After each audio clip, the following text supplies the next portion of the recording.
பூர்ணா ஒரு பேட்டியில தன்னோட ஹஸ்பண்ட் பத்தி பேசியிருக்காங்க. அதுல அவங்க என்ன சொல்லியிருக்காங்கன்னா, ஆரம்பத்துல திருமணம் பண்ண ரொம்ப தயக்கமா இருந்தது. ஏன்னா சினி ஃபீல்ட்ல எத்தனையோ கப்பிள்ஸ் டிவோர்ஸ் பண்றத பார்த்திருக்கேன். என்னால கண்டிப்பா சினிமாவை விட்டு போக முடியாது.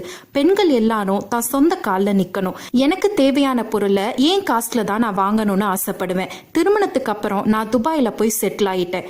என் கணவர் எனக்கு இன்னொரு அம்மான்னு சொல்லலாம். நான் பிரெக்னெண்டா இருந்தப்போ என் கூடவே இருந்து என்னை பார்த்துக்கிட்டாரு. நான் சினிமாவில் திரும்ப நடிக்க வந்ததுக்கு அவர் தான் காரணம். பிரெக்னன்சிக்கு அப்புறம் என் வெயிட் ரொம்ப அதிகமாயிடுச்சு. நிறைய பேர் என்ன கிண்டல் பண்ணாங்க. சினிமா லைஃப் இதோட முடிஞ்சிருச்சுன்னு நினைச்சேன். ஆனா என் ஹஸ்பண்ட் ரொம்ப மோட்டிவேட் பண்ணி திரும்ப என்ன நடிக்க சொன்னாரு. என் லைஃப்ல நான் சிறந்த மனிதரை மீட் பண்ணிருக்கேன்னு நினைக்கும் போது எனக்கு பெருமையா இருக்கு. குழந்தை பிறந்து 15 நாள்ல ஒரு படத்துல நடிச்சேன். அப்பெல்லாம் சம்டைம்ஸ் ஸ்ட்ரெஸ்ஃபுல்லா இருக்கும். என் ஹஸ்பண்ட் குழந்தையும் பார்த்துக்கிட்டு எனக்கும் சப்போர்ட்டா இருந்தாரு. குழந்தை பிறந்ததுக்கு அப்புறம் எல்லா பெண்களுக்கும் மன அழுத்தம் வர வாய்ப்பு இருக்கு. அதை நம்ம காமா ஹேண்டில் பண்ண கத்துக்கணும்னு சொல்லி பூர்ணா ஒரு பேட்டியில பேசியிருக்காங்க.